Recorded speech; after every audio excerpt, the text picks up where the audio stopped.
왕자에게 말하듯 하라. 이게 무슨 사극 대사인가요, 장유미 변호사님? 그러게 말입니다. 이 말을 한 사람은 충격적이게도 공무원이었는데요. 교육부에 몸담고 있는 5급 사무관이었습니다. 어허. 그렇다면 이 말을 누구한테 한 걸까요? 바로 본인의 자녀의 담임교사에게 이야기를 한 내용인데요. 자신의 아이가 초등학교 3학년일 때 그 담임교사에게 우리 아이는 특별의 왕의 DNA가 있다면서 여러 당부를 한 게 문제가 되고 화제가 되고 있습니다. 아니 진짜 기가 막히고 코가 막혀. 왕의 아무리 내 새끼 예쁘다고 내 자식에게 왕의 DNA가 있느니라 함부로 대하지만 전현 평론가 이게 지금 어느 시대예요? 이게 조선시대인지 고려시대인지 헷갈릴 정도의 표현인데다가 사실 내용이 교육적으로 부적절합니다. 아하. 과연 이게 아이에게 도움이 될지 의심스러운 내용이 많은데 네. 예를 들면 또래 갈등이 생겼을 때 철저히 편을 들어달라. 선생님이 내 자식 편 들어주는 게 과연 교육적으로 맞는지 모르겠어요. 또 하지마, 안 돼 등의 제지하는 말은 절대 하지 말아달라. 그런데 교육 현장에선 선생님들은 자녀가 뭔가 잘못된 것을 학생들이 잘못하면 당연히 그것 하지 말라고 훈육을 해야 그렇죠. 되잖아요. 네네네. 그러니까 도대체 이게 교육부 사무관이 한 말인지도 저는 의심스럽고. 뭐 잘못을 해도 막 우쭈쭈쭈쭈 해줘야 돼요? 뭐예요 그게? 그리고 가장 사람들이 의아해하는 부분이 왕의 DNA를 가진 아이이기 때문에 왕자에게 말하듯이 듣기 좋게 돌려서 말해도 다 알아듣는다. 이게 참 굉장히 비상식적이고 교육부 사무관이라면 누구보다도 교육 분야 전문가일 것인데 어떻게 이런 내용이 나오는지 참 의심스러운 대목입니다. 야, 아유, 웃음이 나오네. 제가 이제 요거를 진짜 그대로 뽑아 이게 9가지 조항 편지예요. 담임선생한테 보낸 편지란 와 제가 이거를 방송 전에 읽었는데 기가 그냥 막 콧물이 나올 정도 웃었어요. 이게 백성은 왕의 DNA를 가진 아이가 왕에게 대하듯이 잘해요, 진짜. 본인은 왕이신가 보네요. 나 진짜. 왕의 DNA를 가진 아이라고 하는 거 보니까. 근데 저게 여기 사항이 있어요. 네. 지시 명령투보다는 권유와 부탁의 어조를 사용해 주세요. 우리 아이는 왕의 DNA를 가진 아이이기 때문에 왕자에게 말하듯이 듣기 좋게 돌려 말해도 다 알아듣습니다.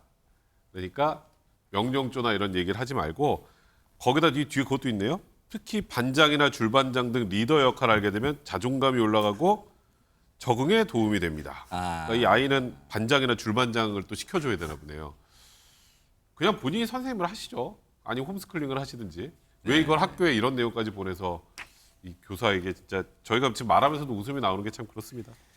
이게요. 진짜 제가 다 방송 시간 제한돼서 다 읽어드리지 못하지만 하나 이걸 읽어드릴까요?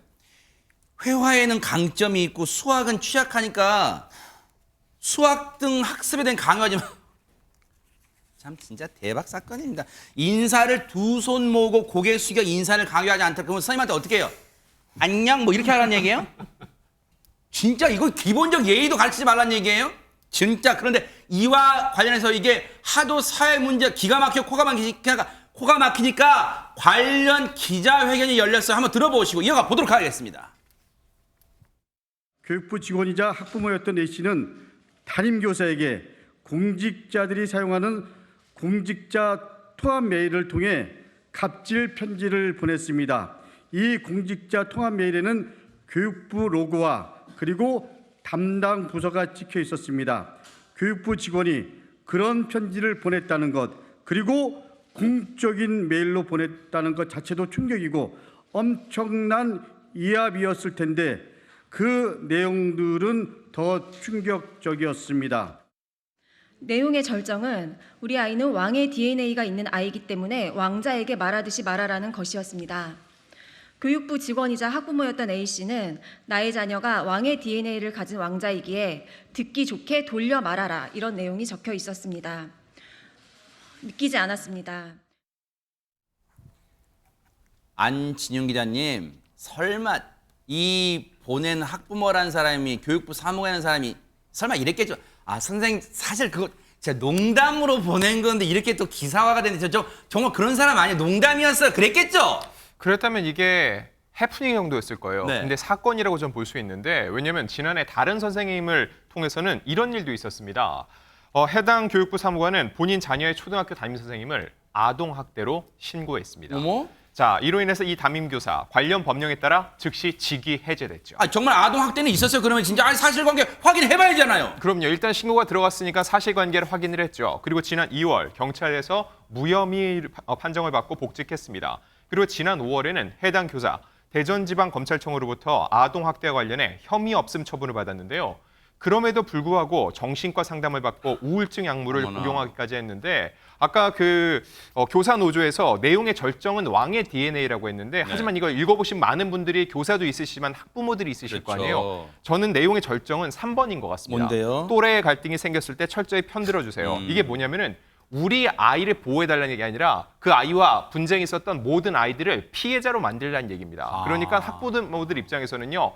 아, 이런 사람이 나의 동료 학부모이지 않길 바란다는 마음이 들 수밖에 없을 겁니다.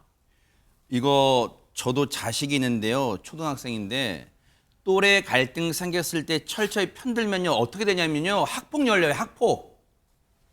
학폭의 가해자 그쪽 상대방 아이를 가해자로 만들라는 그런 요청과 뭐가 달라요 이게 지금. 학폭 가해자로 만들라는 거 아니에요. 지금 이런 일이 벌어질 동안 조영원 원장 해당 학교는 그냥 뭐 하고 있는 거예요? 손 놓고 있었던 거예요? 뭐 합니까 이거 지금? 네, 제가 대학병원 정신건강의학과에서 3년간 일을 한 적이 있었는데요. 그때 정말 선생님들 많이 오셨습니다.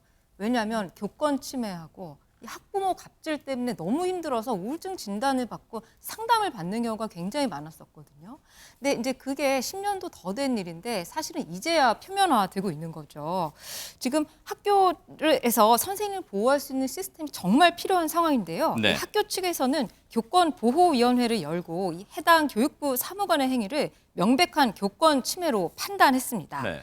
학교 측에서는 사무관에게 서면 사과와 함께 재발 방지 서약서 작성 처분을 내렸고요. 네. 초등교사 노조에서는 해당 사무관이 현재 교권보호위원회 처분을 이행하지 않고 있다. 교육부에서는 해당 직원을 직위 해제하기로 하고 조사에 착수할 방침이라고 밝혔습니다. 네. 이건요. 교육부가 교육부에 있는 사무관이라는 사람이 이따위 짓을 하고 있는 거예요. 지금 선생님을 대상으로 상대로 교육부가 이거 손 놓으면 안 돼요. 반드시 이거 실태 감사도 좀 해야 돼요. 그리고 내 자식만 귀하면 남의 자식은 어떤 취급받아도 된다는 얘기예요. 어디 이런 사고방식을 가진 사람이 교육부의 사무관으로 있어요 지금. 교육부 정말 정신 차리기 바랍니다. 지켜보겠어요. 보고 계십니까? 대박 사건. 네, 안녕하십니까? 김명준입니다. 여러분과 함께하는 뉴스파이터. 다양한 소식과 뉴스를 보고 싶으시면 화면 오른쪽을 꾹 눌러 구독해 주시길 바랍니다. TV로도 유튜브로도 여러분께 한 발 더 다가가겠습니다. MBN 뉴스와 뉴스파이터를 사랑해 주셔서 고맙습니다.